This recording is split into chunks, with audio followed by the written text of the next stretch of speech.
Bien,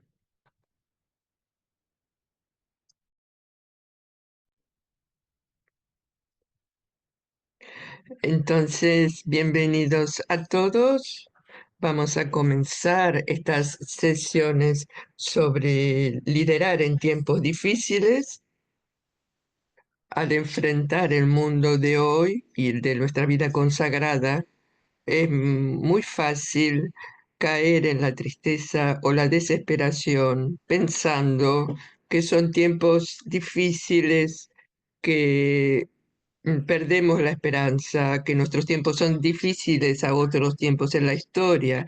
Y son estos momentos en los que tenemos que volver atrás en la historia de la Iglesia, la historia de las mujeres que nos han precedido, mujeres santas que han vivido también tiempos muy difíciles en sus tiempos, tiempos de guerras, de enfermedades, de dificultades en la iglesia, dificultades en sus congregaciones, amenazas, y sin embargo, estas mujeres vivieron en estos tiempos difíciles sin perder la esperanza. Tantas mujeres que pueden enseñarnos. Y por eso pensamos que sería bueno e importante mirar hacia atrás a estas realidades, a estas mujeres, y preguntarles cómo, qué es lo que nos puedes enseñar para vivir los tiempos que vivimos nosotros, que no son ni peores ni mejores, son como son, porque nosotros vivimos en nuestro mundo y en nuestro mundo, tal como es, Dios está con nosotros. Por eso he invitado a Don Orsuto para que comparta la luz sobre estas mujeres místicas para poder aprender de ellas y para vivir el liderazgo en tiempos difíciles y ser enriquecidas por la visión de estas mujeres. Entonces, rápidamente, para presentar a Donna, nació en los Estados Unidos, Ohio, al mismo tiempo ahora hace tiempo que está en Roma, casi 50 años, y es directora del Departamento de Teología Espiritual y Moral en la Gregoriana, donde está desde el 1990. Ha escrito distintos libros en el ámbito de la espiritualidad y ha enseñado y ayudado a muchas personas a descubrir la belleza de la espiritualidad cristiana. También es cofundadora del centro que comenzó en el 1986 para ayudar a los laicos a recibir una formación en las universidades pontificias de Roma, para que puedan también ellos recibir esta riqueza. Ella fue directora de este centro hasta el 2020 y también es una de las mujeres que han sido nombradas en el dicasterio de los sacramentos. Gracias, Donna, por estar con nosotros. Te dejo la palabra. Muchas gracias, Paula, por invitarme para estar con todos ustedes. Es un privilegio y un placer estar con miembros de la UISG, por eso muchísimas gracias por la invitación.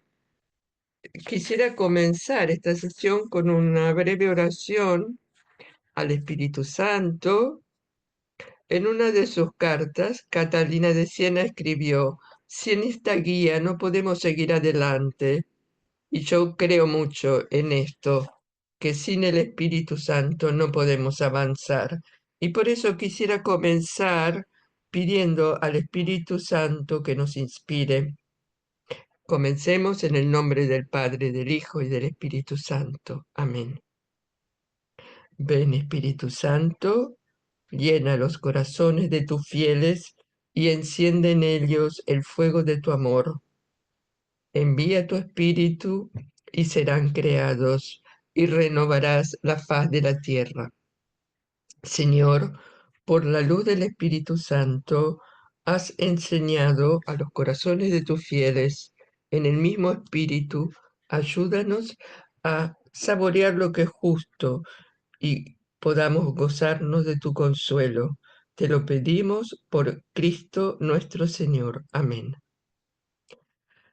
Santa Teresa de Ávila, ruega por nosotros.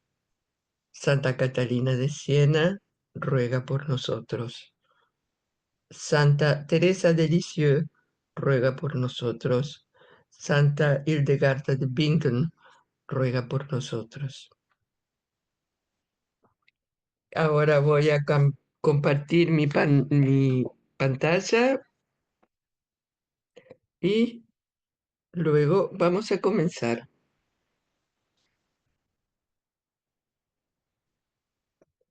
Espero que puedan ver, sí. Ujú. Sí, sí. Bueno, yo estoy convencida que las vidas y los escritos de las cuatro doctoras de la Iglesia, especialmente los de Santa Teresa de Ávila y Santa Catalina de Siena, son una maravillosa fuente de inspiración para los líderes, las líderes de las congregaciones, cuando sirven a los otros en estos tiempos difíciles. Tanto Santa Catalina de Siena como Santa Teresa de Ávila fueron faros de esperanza de modos diferentes durante periodos turbulentos de la historia. Y lo que propongo hacer hoy y mañana es mirar a estas santas en sus contextos históricos y mostrar cómo marcaron una diferencia en la Iglesia y en la sociedad a través de sus palabras y acciones. A través de sus escritos y vidas descubriremos prácticas concretas que nos animarán a ser líderes más reflexivas y eficaces.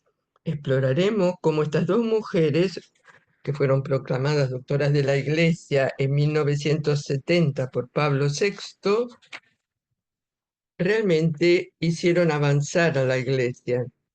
La vida y los escritos de Santa Teresa de Lisieux y Hildegarda de Bingen, proclamada doctora de la Iglesia en 1997 por Juan Pablo II y Benedicto XVI en 2012 respectivamente, también pueden inspirar a los líderes a reflexionar profundamente sobre cómo vivir el Evangelio con sencillez y valentía. Me centraré principalmente en Catalina y Teresa, pero mañana quiero hacer algunas observaciones sobre Santa Teresa y Santa Hildegarda. Es significativo que reflexionemos sobre estas mujeres en este año jubilar, en el que estamos llamados a ser peregrinos de esperanza. Estoy convencida de que estas mujeres pueden convertirse para cada uno de nosotros en verdaderas compañeras de camino.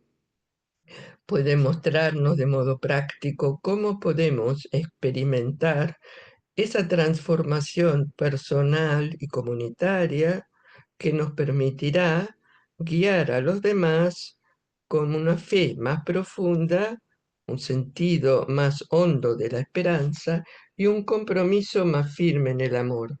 En esta primera hora me centraré en dos temas. Primero, una palabra sobre vivir en tiempos difíciles ayer y hoy. Como decía la hermana Paula hace poco, yo quisiera decir algo más sobre esto. Y segundo, esta pregunta, ¿podemos hablar de las doctoras de la Iglesia como líderes? Entonces, respecto al primer punto, sin duda vivimos en tiempos difíciles. En su pontificado, el Papa Francisco vuelve a menudo sobre la idea de que no estamos viviendo tanto en una época de cambio como en un cambio de época. Esta sutil pero provocativa afirmación capta los desafíos a los que nos enfrentamos en tantos ámbitos de la vida: la cultura, la política, las comunicaciones, la tecnología, por nombrar algunos. Todos nosotros estamos realmente preocupados por las numerosas situaciones de crisis en la Iglesia y en el mundo. Por ejemplo, las secuelas de los casos de abusos sexuales, la difícil situación de los inmigrantes, el azote de la trata de seres humanos, las incesantes guerras y hambrunas que asolan a tantos países, los efectos del cambio climático en nuestro planeta, por nombrar algunos. Más cerca de casa es posible que se esté enfrentando a diversas crisis en su propia congregación. No quiero atreverme a nombrarlos ahora, pero más adelante les daré la oportunidad de compartir cuáles consideran que son las mayores crisis de la vida consagrada hoy. Una crisis, como sabemos todos, también puede ser un punto de inflexión, una oportunidad para crecer. Como señala Michael Casey, el padre Michael Casey, en tiempos de prosperidad, la espiritualidad se estanca. Solo en la angustiosa experiencia de la deconstrucción que se inicia el movimiento hacia adelante. Voy a repetirlo porque tiene mucha fuerza. En los tiempos de prosperidad, la espiritualidad se estanca y es solo en la angustiosa experiencia de la deconstrucción que se inicia el movimiento hacia adelante. Cuando estos retos llegan a nuestras vidas, a nuestras comunidades, a nuestro mundo, y una cosa es cierta, que de un modo u otro nos llegan a todos.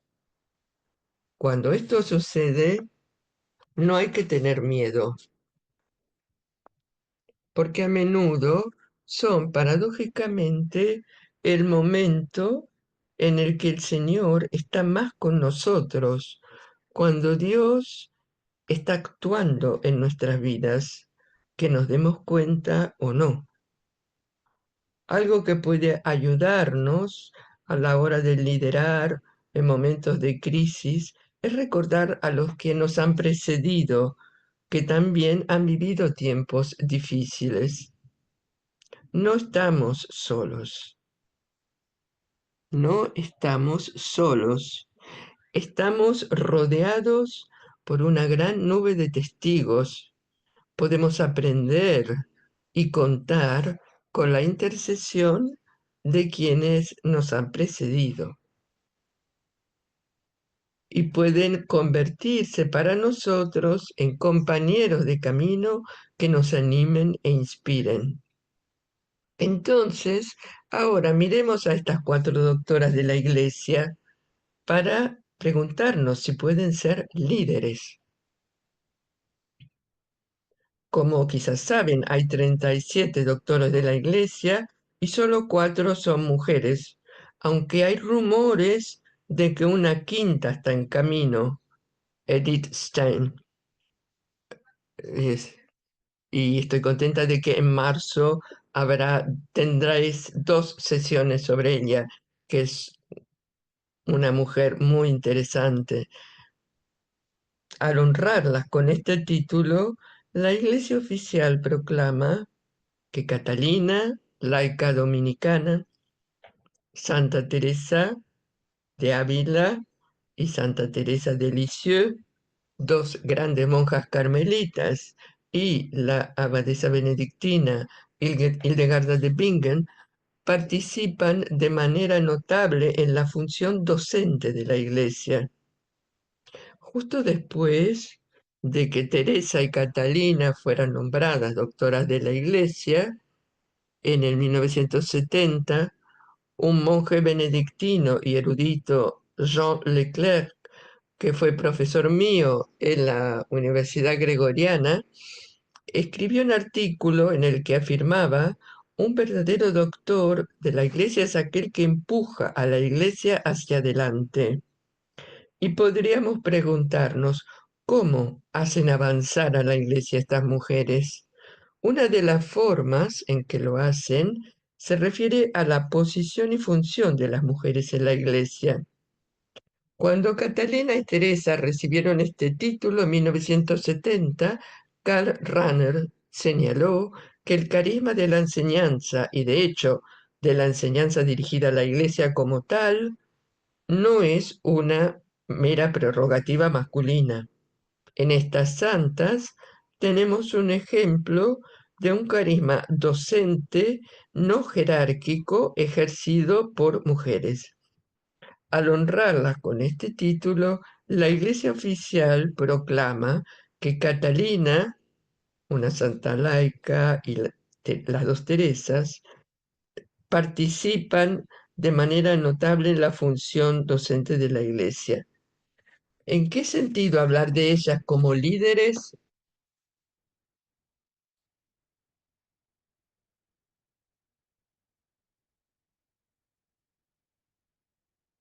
Se ha dicho que el liderazgo es hacer que los demás sean mejor gracias a tu presencia y asegurarse de que el impacto perdure en tu ausencia. Voy a repetirlo. El liderazgo consiste en hacer que los demás sean mejores gracias a tu presencia y asegurarse de que el impacto perdure en tu ausencia.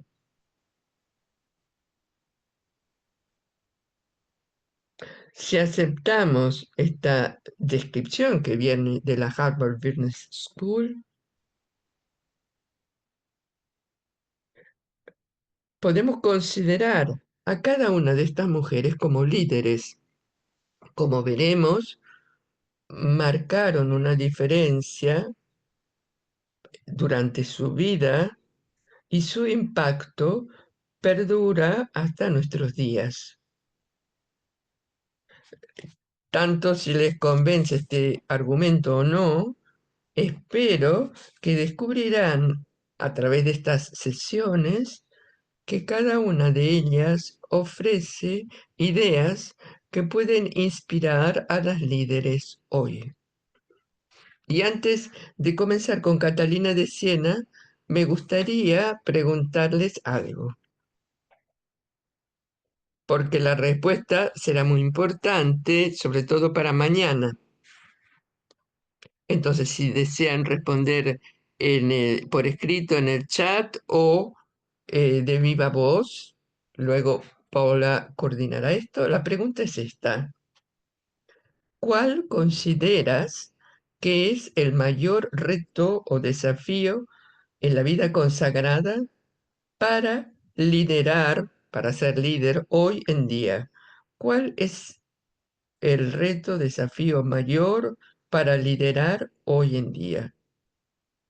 Y para responder, vamos a tomar un par de minutos en silencio y las invito a pensar en esta pregunta. ¿Cuál consideras que es el mayor reto o desafío para liderar hoy en día? Y luego tendremos un momento para responder. Primero, 1 o 2 minutos de silencio.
Entonces, Paula, si quieres guiar este momento, voy a leer algunas de las respuestas,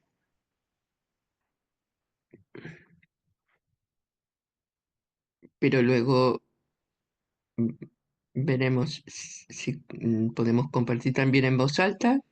Desde el comienzo, uno de los retos es vivir la vocación, o sea, permitir a todas las hermanas que sean fieles y que sean sí mismas y que sean fieles a la vocación y al carisma, el cuidar a las personas y a la misión, la interculturalidad.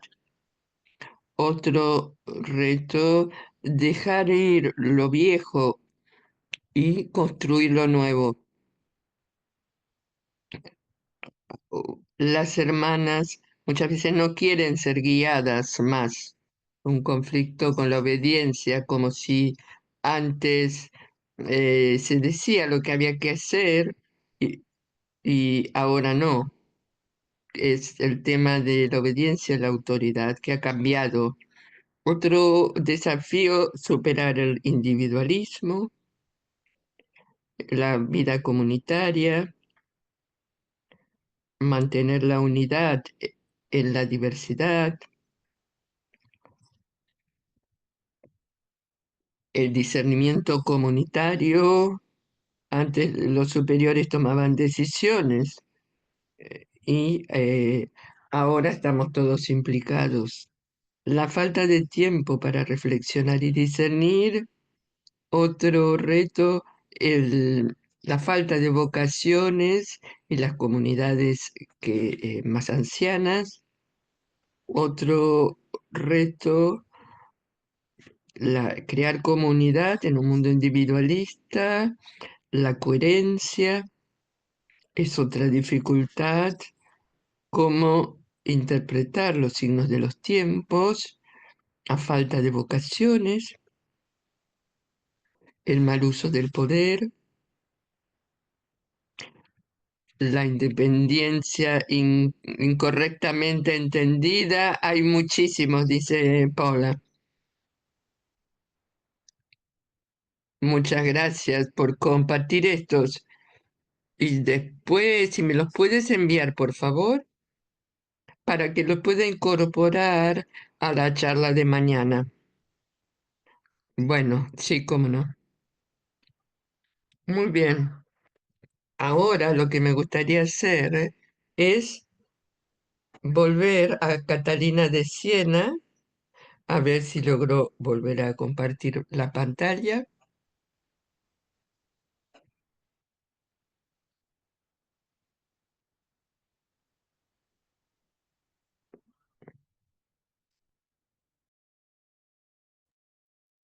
Bien, la vena Catalina de Siena. Quisiera comenzar hablando de Catalina de Siena y, y compartir un poco sobre el tiempo en el que vivió. El siglo XIV fue descrito como un espejo de nuestro tiempo. Y por eso voy a hablar del siglo XIV, voy a decir algo sobre Catalina de Siena y cómo ella nos puede inspirar como líderes. El siglo XIV se le ha llamado un espejo lejano de nuestro tiempo y ha sido descrito como una época de adversidad y ansiedad en la que, si uno prueba la adversidad y ansiedad ahora, en este tiempo, Catalina puede ser una amiga nuestra. La peste asoló la mayor parte de Europa y sembró miedo y aislamiento. Era un mundo en el que el sufrimiento y la muerte formaban parte del tejido de la vida cotidiana. Por ejemplo, Solo un año después del nacimiento de Catalina en 1347, aproximadamente cuatro quintos de la población de Siena, su ciudad, murieron a causa de la peste bubónica. ¿Se imaginan?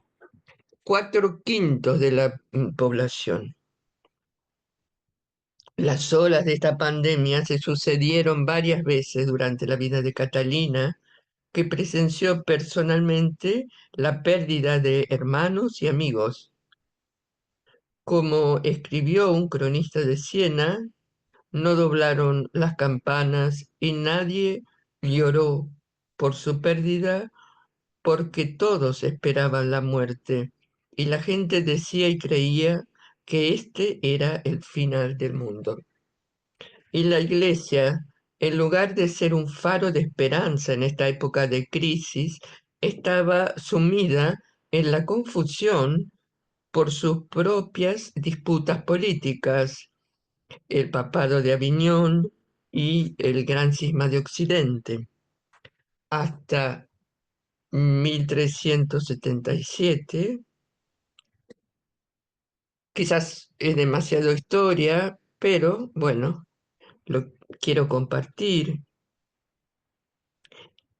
Desde 1377, la corte papal permaneció en Aviñón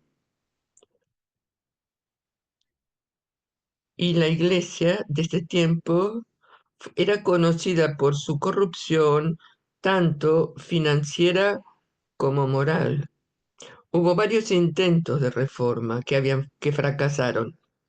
Muchos pensaron que la reforma sería posible si el Papa regresaba a Roma. Y con este objetivo, Catalina de Siena, entre otros, animó al vacilante Papa Gregorio XI a regresar a Roma. Finalmente llegó en 1377 y después lo veremos más, y permaneció aquí hasta su muerte un año después. El italiano Urbano VI fue elegido papa por el Colegio Cardenalicio, pero su carácter irascible provocó considerables fricciones con los cardenales. En consecuencia, estos cardenales salieron de Roma y eligieron a Roberto de Ginebra, Papa Clemente VII, comenzando así el cisma de Occidente. Catalina, desconsolada por la desunión y el desorden en la iglesia, escribió una carta a algunos de los cardinales instigadores, llamándoles demonios encarnados y sugiriendo que actuaban por el veneno del egoísmo que estaba destruyendo el mundo. Bernard McKean resume magistralmente las diversas crisis que esto provocó en la Iglesia, y antes de leer lo que dice, imaginemos si fueras una superiora religiosa en el siglo XIV, sería un desastre total. Y lo que dice Bernard McKean es, el regreso de Gregorio XI a Roma en 1378, debido en parte a los esfuerzos de Catalina, parecía presagiar un nuevo día, pero en lugar de esto sobrevino una crisis mucho más grave. Gregorio murió y un colegio cardenalicio profundamente dividido bajo la presión de muchos bandos eligió a dos papas en rápida sucesión, Urbano VI, que fijó su residencia en Roma, y Clemente VII, que regresó a Aviñón. El cisma de Occidente fue posiblemente la prueba más dura de todos para los creyentes. ¿Quién es el verdadero Papa? ¿Cuáles son las ordenaciones, nombramientos, sacramentos que eran válidos? ¿Cómo pudo Dios haber dejado a la Iglesia en tal posición? Es muy posible una, una orden, los dominicos tenían dos maestros, por ejemplo, y la pregunta era a quién seguir. Algunos seguían a un papa y otros a otro. Fue un tiempo de caos en la iglesia, confusión entre los fieles. El siglo XIV se ha llamado un espejo lejano de nuestro tiempo y a primera vista esto puede parecer exagerado, pero existen paralelismos entre ambos. Hemos vivido una pandemia en la que se han perdido muchas vidas y aunque la iglesia no está tan desordenada, gracias a Dios, como en el siglo XIV, también tenemos nuestros problemas y en algunos países y comunidades experimentamos la polarización. Más de 60 años después del Concilio Vaticano II, algunos dicen que las enseñanzas están desfasadas, mientras que otros piensan que fueron demasiado radicales. Y en medio de esta lucha interna, el hecho es que mucha gente que piensa que la iglesia es irrelevante, que no tiene importancia, especialmente jóvenes. Entonces, sí, en efecto, el siglo XIV es un espejo lejano de nuestro tiempo, quizás viendo cómo Catalina de Siena respondió a los desafíos de su época, quizás nos animemos a responder a los desafíos de nuestra época. Entonces, una vez explorado el contexto histórico, quisiera ofrecer un breve repaso de la vida y obra de Catalina de Siena, antes de sugerir algunas formas en las que podría inspirarnos. Entonces, ahora voy a compartir de nuevo la pantalla.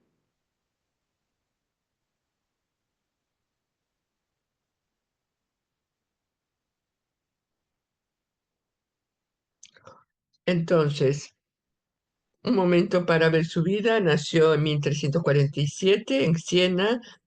Fue la de 25 hermanos, era la número 24 en el seno de una familia de clase media.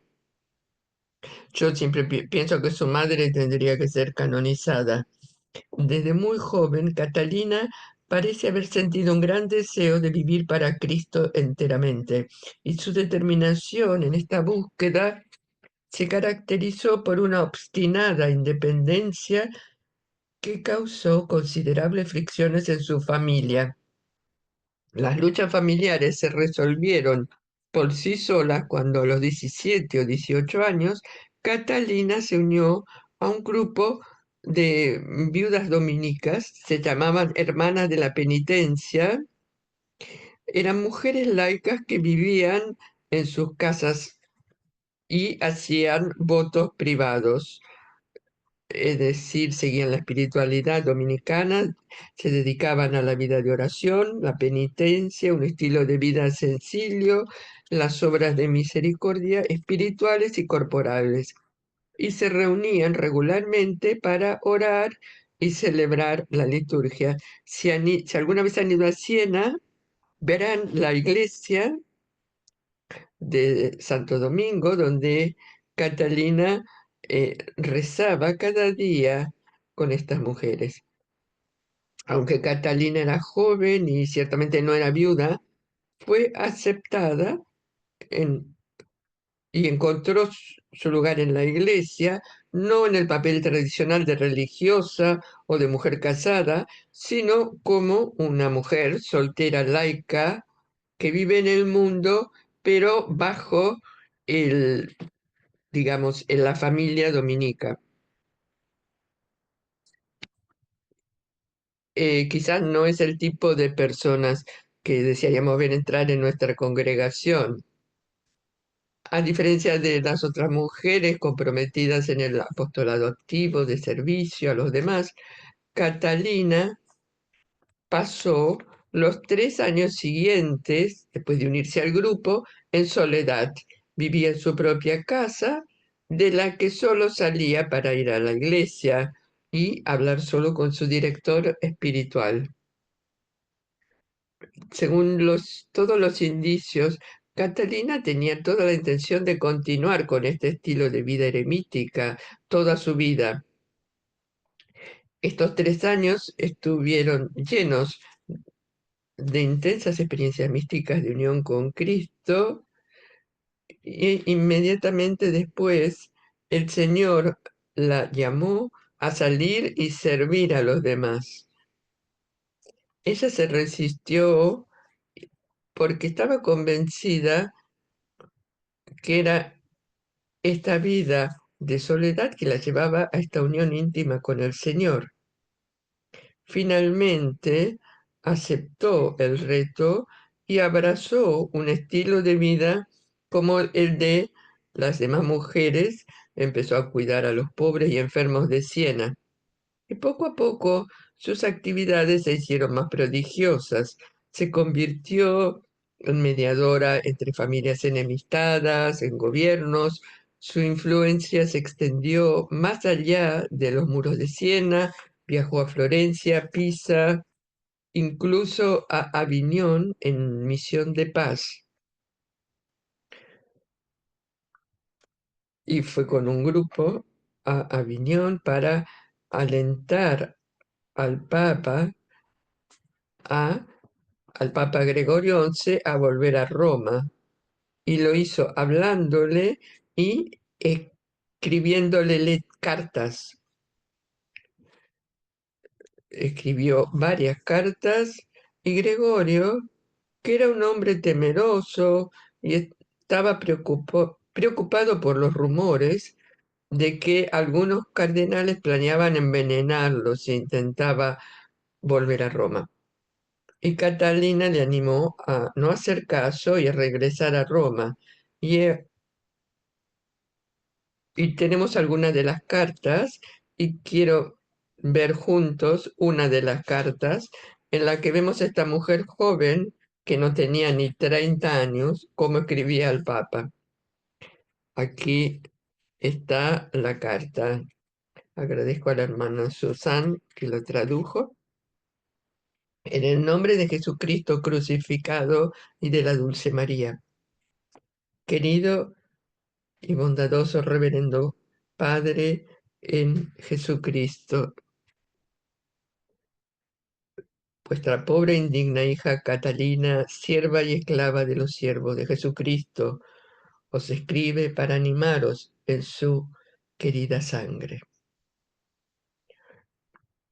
Quizás ustedes no comienzan sus cartas de este modo a, a su familia o a la congregación, pero para Catalina esta referencia a la sangre es muy importante porque la sangre de Cristo es signo del amor de Cristo hacia nosotros, y no solo una gota de sangre, sino toda su sangre que fue derramada por nosotros. Eso es el amor de Cristo. Así empieza todas sus cartas. Y luego va al punto. Dice, anhelo verte libre de todo temor servil, pues reflexiono cómo el temor corta el vigor de la santa resolución y del deseo sano. Entonces entra directamente en el temor que tiene Gregorio. Y sabemos todos en nuestras vidas y en el liderazgo que lo peor del temor, del miedo, es que nos paraliza. Y Catalina reconoce esto. Entonces, ¿qué hace? No le dice, eh, levántate. Por eso he pedido y seguiré pidiendo al buen y bondadoso Jesús, que te libre de todo temor servil, dej- dejando solo el santo temor. Esto es hermoso. Entonces reza por el Papa para que Jesús lo libere del temor. Y sigue la carta, que una llama ardiente de caridad arda de tal modo en ti que no te permitas escuchar la voz de los demonios encarnados, no te permitas seguir los consejos de los malos consejeros que eran esos cardenales. Su fundamento está en el egocentrismo y según comprendo, quieren asustarte diciendo que te matarán. Dicen esto para que no vengas. Y yo te digo, en nombre de Cristo crucificado, Santísimo Padre, que no tengas miedo por ningún motivo. Ven con confianza, encomiéndate a Cristo Jesús, porque si haces lo que debes, Dios estará de tu parte y nadie estará contra ti. Arriba, Padre, con valor, te digo que no tienes nada que temer, pero si no haces como debes, bien puedes tener motivos para temer. Tu deber es venir. Por tanto, ven con confianza, sin ningún temor. Como decía antes, Gregorio volvió a Roma y tras su muerte natural, Urbano VI fue elegido papa y a petición de este, Catalina fue a Roma para formar un consejo de hombres y mujeres santos que le apoyaran y rezaran por él. Y esto fue el comienzo del cisma de Occidente, y durante este oscuro periodo de la historia de la Iglesia, Catalina se sintió abrumada por las divisiones que existían en la Iglesia y dedicó toda su energía a trabajar y rezar por la unidad. Sus actividades disminuyeron durante el último año de su vida a causa de la mala salud, y en su última carta a su director espiritual, Raimundo de Capua, escrita en enero de 1380, pocos meses antes de morir, Catalina se describía a sí misma diciendo: verías a una muerta caminando hacia San Pedro, entrando en la nave de la iglesia para trabajar. ¿Y qué era este trabajo? En este momento de su vida era un trabajo de oración. Y la imagen que vemos ahí en la pantalla es la estatua que está al lado del Castel Sant'Angelo, probablemente lo ven desde las ventanas de la USG. Es una estatua que recuerda que Catalina iba caminando a San Pedro cada día para rezar por la unidad de la iglesia. En febrero de 1380 fue a San Pedro por última vez y frente al mosaico del Choto, de la barca de los discípulos en medio a la tempestad, se desmayó.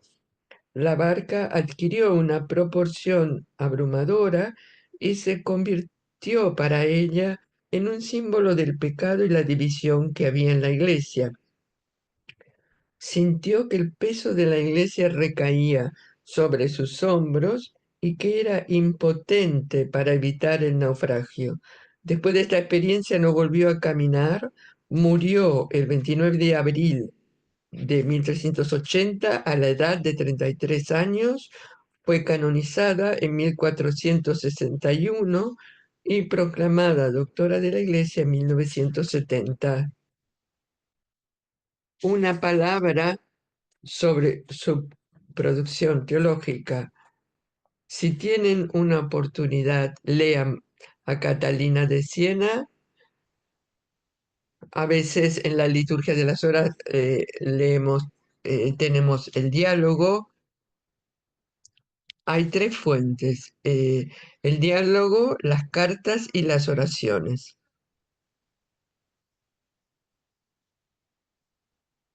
Su trabajo principal es el diálogo, a veces llamado diálogo de la Divina Providencia.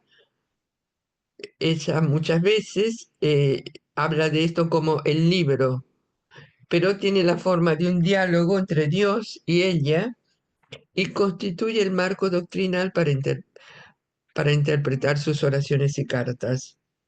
Las oraciones hay 26 y corresponden a los 4 últimos años de su vida.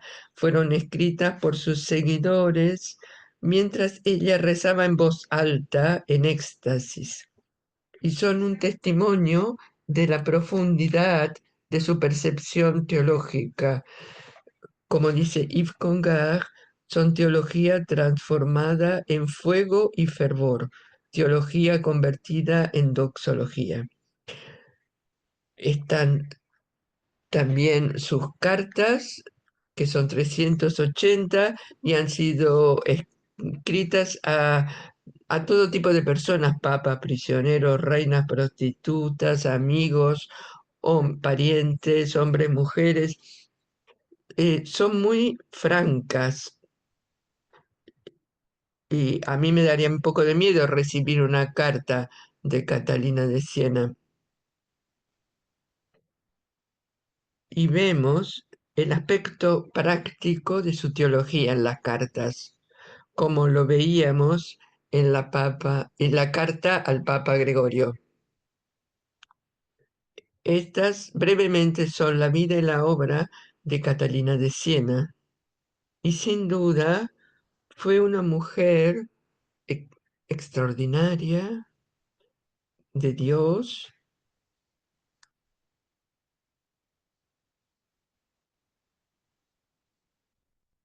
que tenía un sentido cada vez mayor de la unión con Dios, incluso en medio de un estilo de vida extremadamente activo. Esto es muy interesante. Incluso después de haber pasado de ser prácticamente una ermitaña durante 3 años a una vida activa, siempre estuvo muy unida al Señor. Seguramente ustedes como líderes muchas veces viven la presión de las ocupaciones, del trabajar por la congregación. Y Catalina tiene un mensaje sobre cómo integrar la oración y la acción en nuestra vida.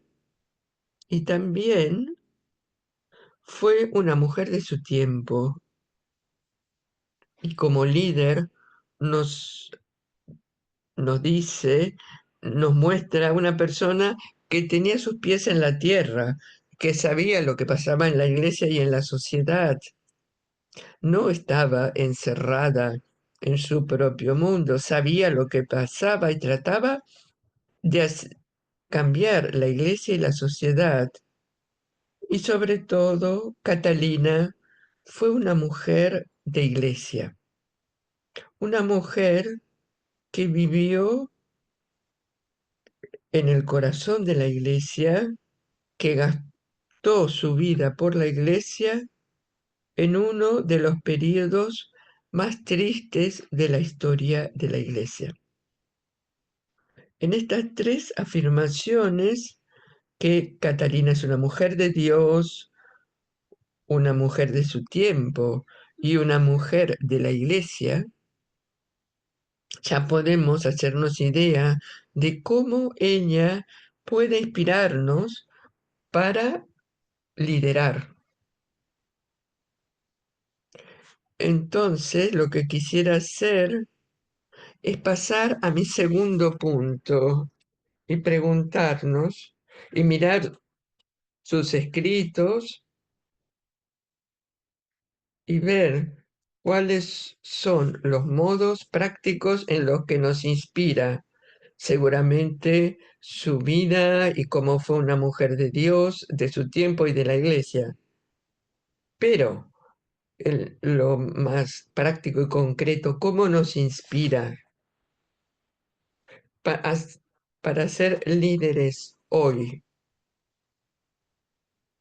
Y pensé cómo presentar esto en el tiempo que tengo y me pareció concentrarme en el lema dominicano, la veritas, la verdad.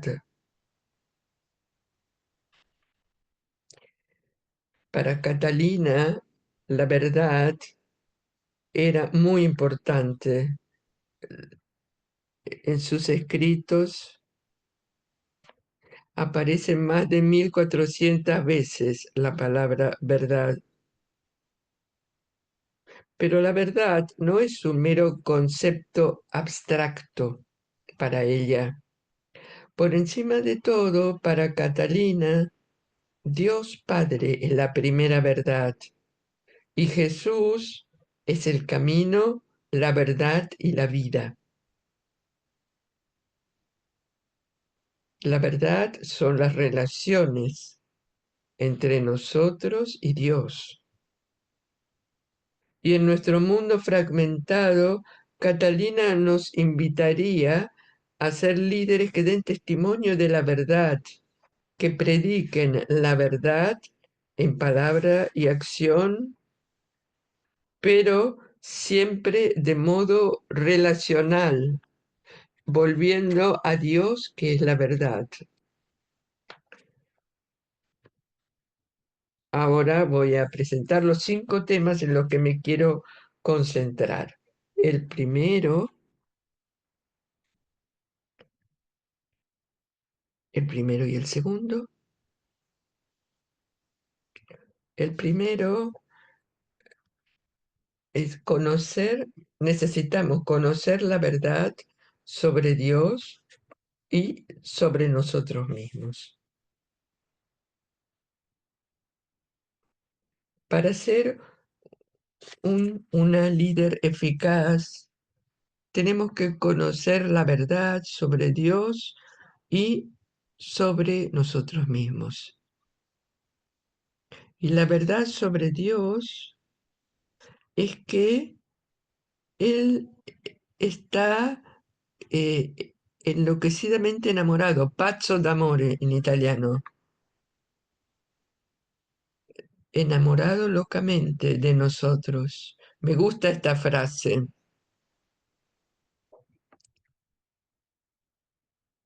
tan enamorado de aquellas a quien ha creado a imagen y semejanza.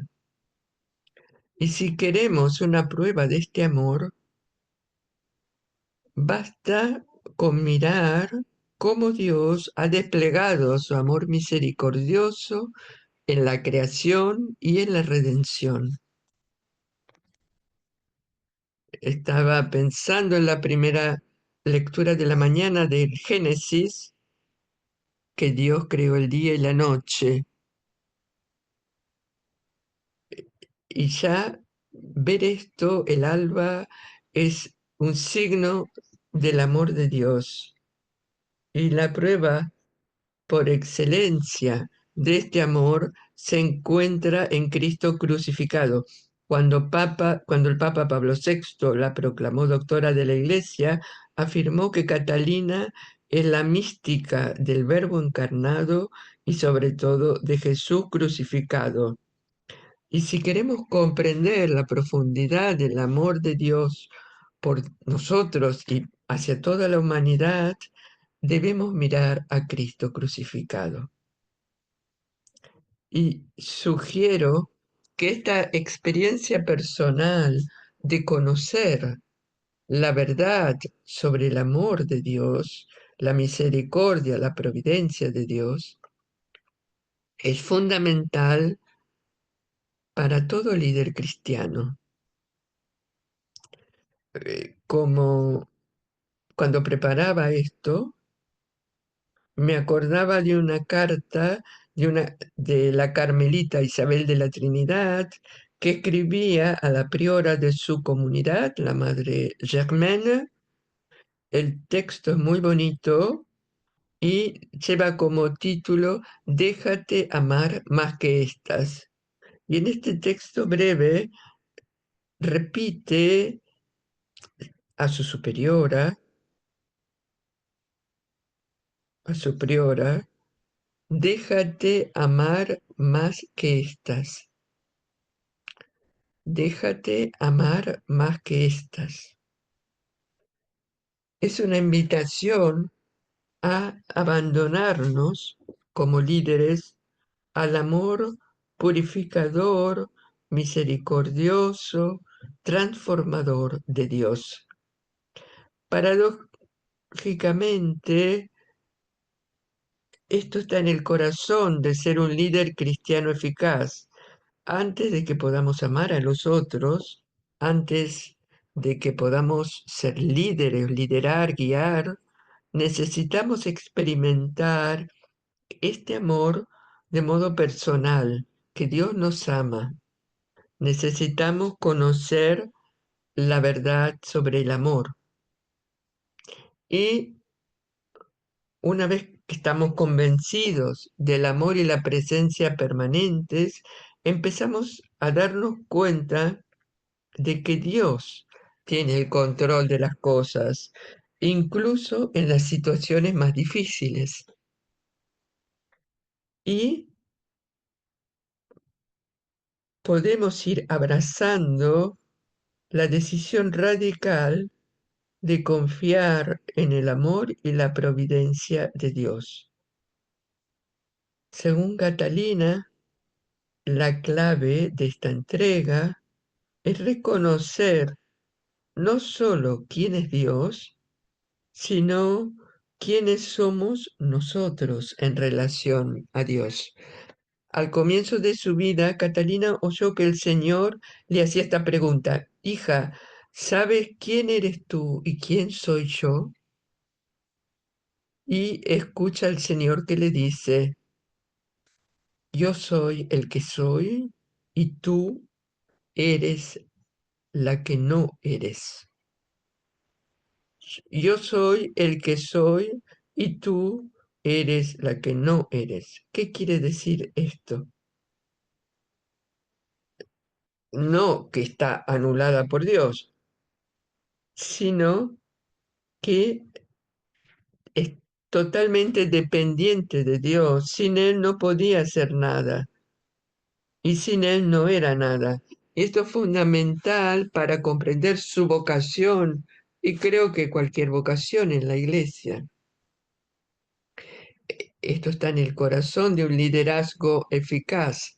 Como dice el padre a Catalina en el diálogo, si alguien me sirve, soy yo quien le he dado la voluntad, la inclinación, el poder y el conocimiento para poder hacerlo.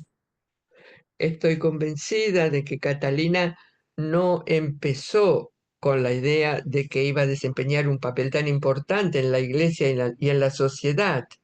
Más bien tenía la sensación de estar abierta a la providencia y a través de su unión con Dios se sintió atraída a hacer las cosas que hizo. En sus escritos siempre vuelve al tema del conocimiento de la verdad sobre Dios y de su total dependencia de Dios. Sí reconocía que tenía dones, y- y- pero también conocía su propia debilidad y pobreza y al mismo tiempo reconocía que Dios podía hacer grandes cosas si ella reconocía que Dios era Dios. Este era el primer punto, conocer la verdad de Dios y de nosotros mismos. Y ahora vemos el segundo punto, caminar en la verdad y animar a los otros a hacer lo mismo. Esto es el segundo consejo para las líderes que saco de los escritos de Catalina, caminar en la verdad y animar a los demás a hacer lo mismo. Una de las maneras de caminar en la verdad es aprender a vivir en lo que ella llama la celda interior. La raíz de esta enseñanza se remonta a una experiencia de Catalina al comienzo de su vida.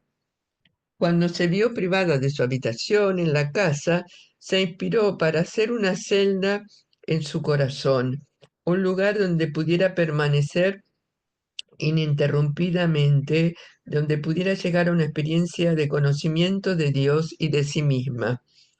La idea de esta celda interior era encontrar un lugar donde siempre pudiera encontrar a Dios en todas las circunstancias. No era un lugar para esconderse o para huir.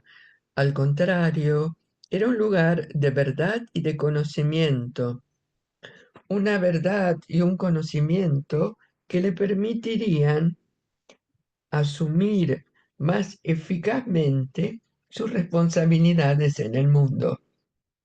Como Catalina lo dijo a Raimundo de Capua,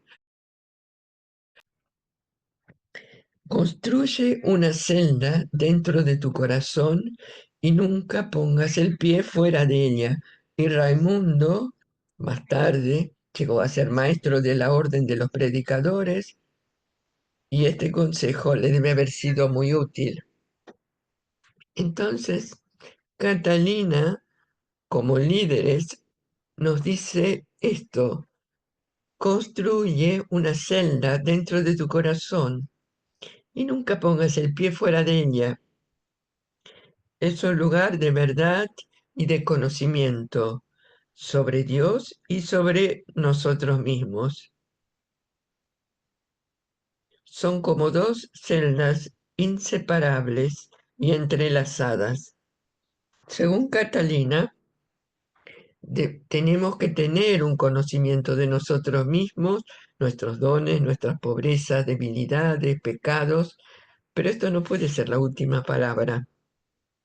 Este conocimiento de nosotros mismos debe ir unido al conocimiento de Dios, reconocer el amor de Dios en la creación y en la redención, reconocer la dignidad que tenemos por haber sido creados a imagen y semejanza de Dios Trinidad. Y estas dos cosas tienen que estar en equilibrio. El conocimiento de uno mismo sin el conocimiento de Dios pueden llevar a la desesperación, y el conocimiento de Dios sin el conocimiento de uno mismo llevaría a la presunción. Tenemos que tomar conciencia de ambas cosas en la celda interior, este lugar secreto.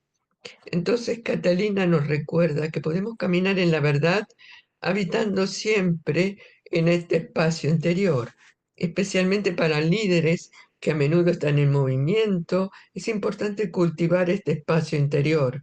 Según Catalina, cultivamos nuestra conciencia de esta presencia de Dios a través de la vida de oración.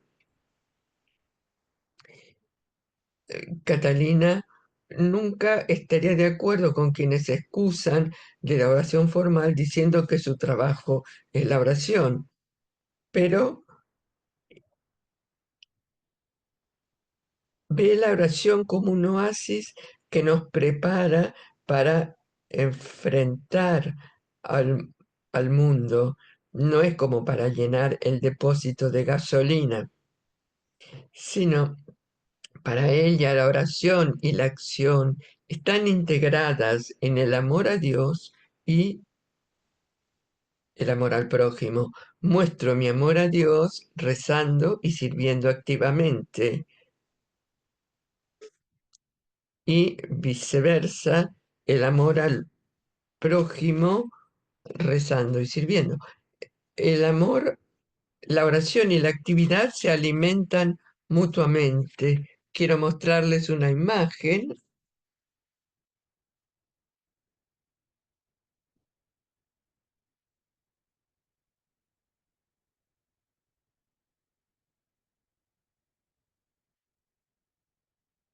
Quiero compartir esta imagen Es una fontana de Siena,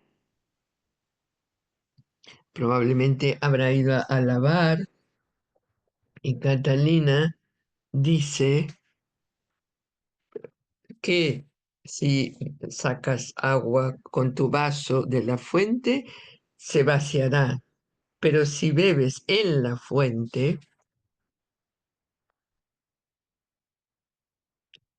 siempre estará llena.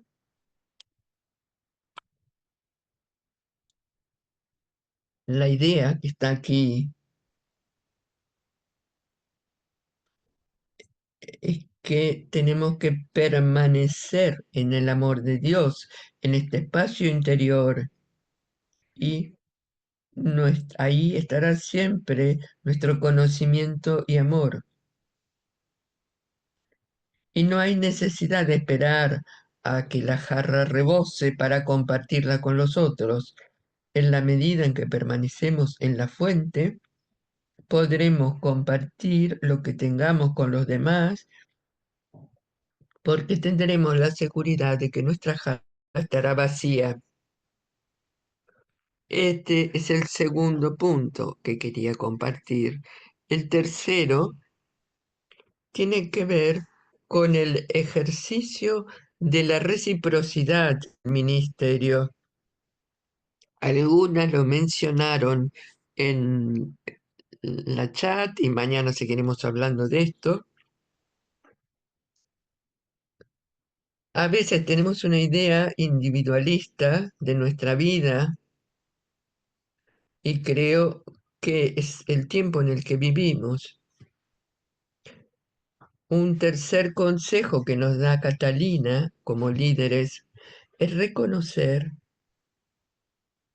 que la reciprocidad, mutualidad, forma parte de la providencia de Dios.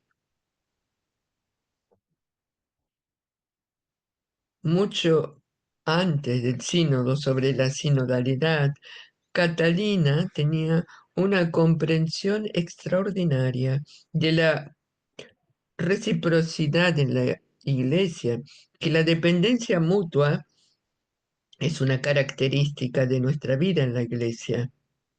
Voy a repetirlo. La dependencia mutua es una característica de nuestra vida en la iglesia.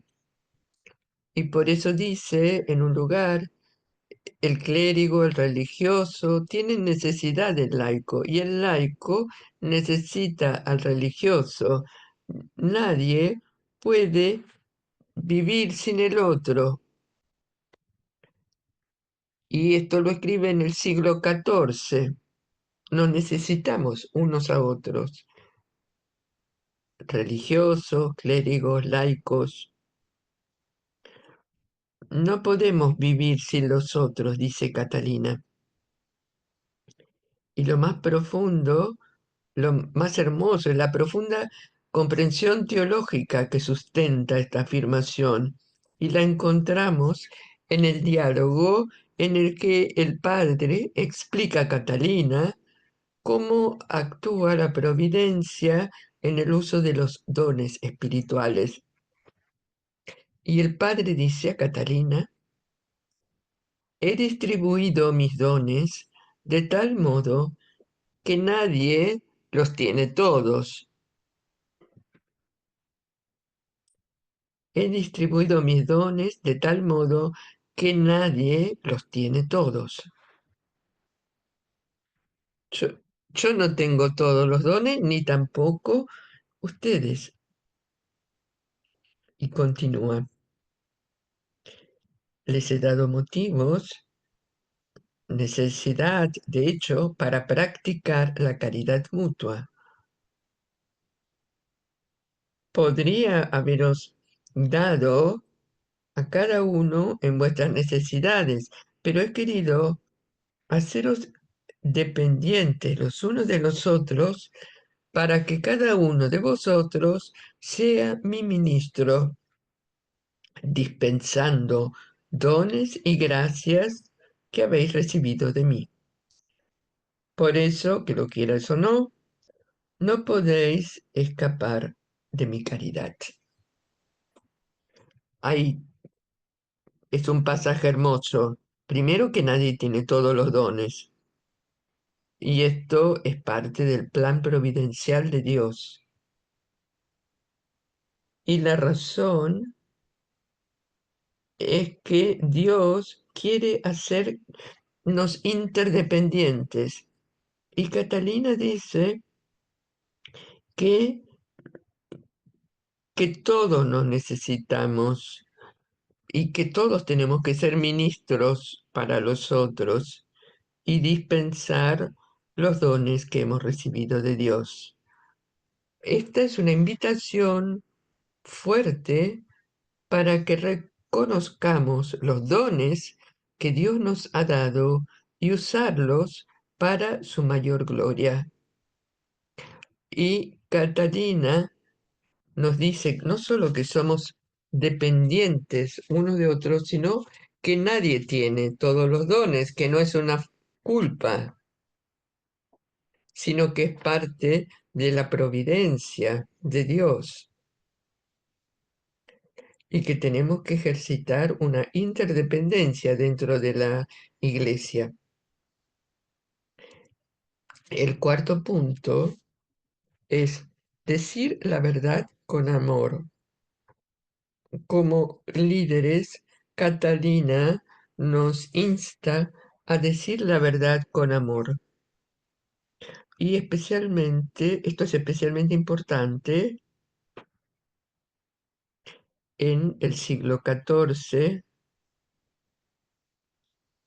cuando observamos la mística del siglo XIV con todos los problemas de la iglesia en este tiempo, vemos que a pesar de todo y de estos problemas, Catalina vivió su vida en el corazón de la iglesia. Su amor a la iglesia no era ciego, pues veía muy claramente sus problemas. Era más bien un amor revestido de una verdad capaz de penetrar más allá de las apariencias para ver la belleza de la iglesia. Catalina no vivía en un mundo de sueños, veía la iglesia como era. Y si leemos el diálogo, a- aquí hay algunas palabras que ella usa para describir la iglesia. Dice que es leprosa, que está infectada por la codicia, la arrogancia, la división, el orgullo, la rebelión, el cisma. Estas son solo algunas de las palabras con las que describe a la iglesia. Y eh, había hablado también de los cardenales como demonios. Pero a pesar de los problemas que acosaban a la iglesia, la amó como pocas personas lo han hecho. El Papa Pablo VI la llamó la santa que más amó a la iglesia. Y en el contexto de este gran amor por la iglesia, Catalina llamaba a la reforma. No tenía miedo de decir la verdad, pero insistía en que esta reforma tenía que venir de dentro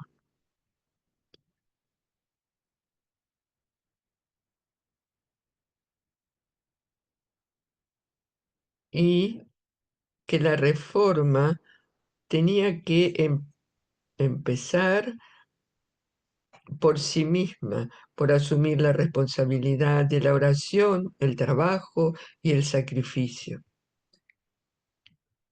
Entonces, Catalina nos estimula a hablar la verdad con amor, de no detenernos, aceptar las situaciones como son y decir la verdad en el amor.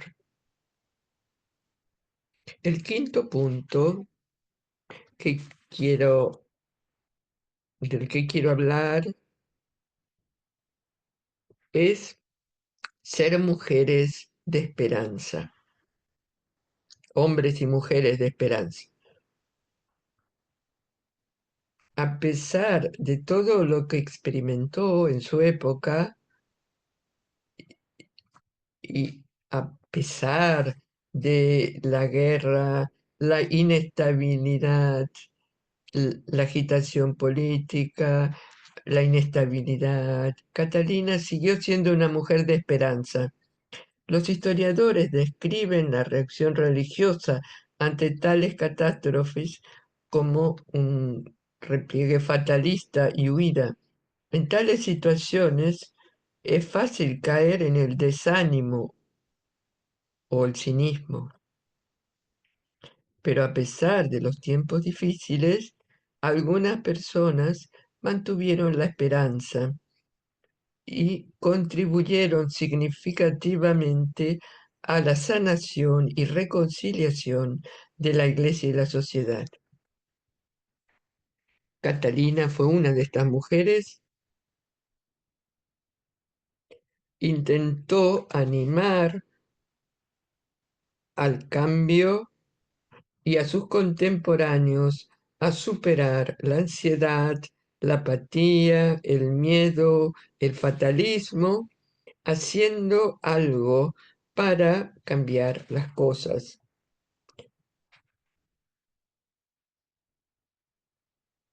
Entonces, en conclusión, al tratar de liderar en tiempos difíciles, puede ser que a veces se sientan frustradas y pidan, rueguen al Señor y recen al Señor, pidiéndole que haga algo. Les ha sucedido a veces, por favor, haz algo en esta situación.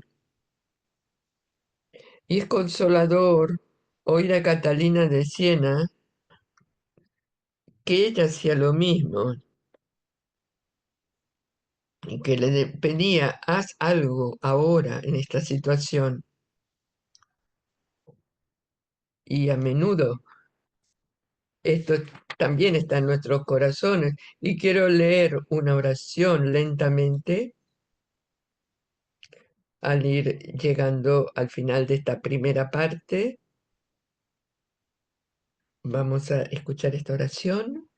Oh Dios, mi amor, tengo una cosa que pedirte. Una cosa que pedirte. Cuando el mundo yacía enfermo, enviaste a tu Hijo unigénito como un médico y sé que lo hiciste por amor. Y Catalina habla de la encarnación y del misterio pascual.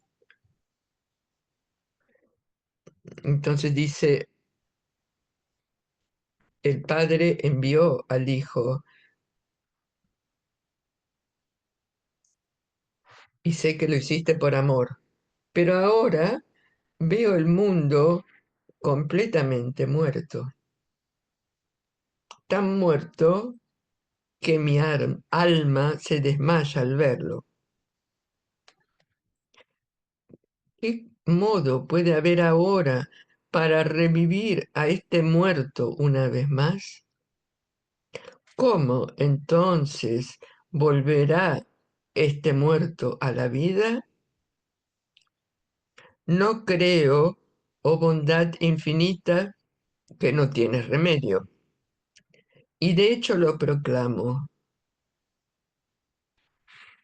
Tu amor no falta, ni se debilita tu poder, ni disminuye tu sabiduría.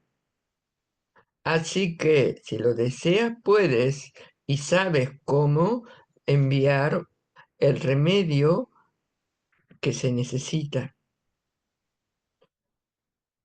Te lo ruego entonces, te lo ruego. que complazca a tu bondad mostrarme el remedio. Y la oración sigue muy larga, y mientras Catalina escuchaba, nos cuenta lo que lo que escuchó como respuesta. Y esta es la respuesta. ¿Verdad? Tú, eh, el Hijo, no va a volver excepto en majestad para juzgar, como ya he dicho. Pero, como lo veo, tú llamas a tus siervos Cristos, y por ellos quieres liberar al mundo de la muerte y devolverle la vida. ¿Cómo? Quieres que estos sirvientes tuyos o que estos siervos caminen con valentía en el camino de la palabra, con deseo ardiente, trabajando por tu honor y la salvación de las almas.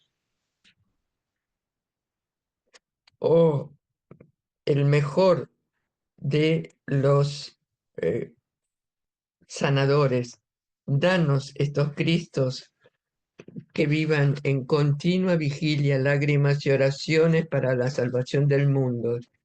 Y los llamas Cristos porque son conformes a tu Hijo unigénito. Esta es la única vez que Catalina usa la palabra Cristos para personas que no son ordenadas. Y en esta oración llama a todos a ser Cristos para aportar la sanación y la reconciliación al mundo. Esta es la llamada de Dios para todos nosotros. Tenemos un poco de tiempo, lo cual me alegra mucho, y por eso sugiero a ver si tuviéramos 5 minutos de silencio que necesitamos, aunque sea para pararnos y estirarnos un momento, para preguntarnos qué ha tocado más mi corazón de todo lo que he escuchado de Catalina hoy. ¿En qué me ha inspirado más para ser una líder, la líder de congregación? Y luego quería pedirles que lo compartan o en la chat o de viva voz. Puede ser que tengan alguna pregunta y lo responderé con gusto. Tomemos una buena pausa de 5 minutos y volvemos dentro de 5 minutos. Gracias. Voy a poner una música y cuando la música termina, volvemos.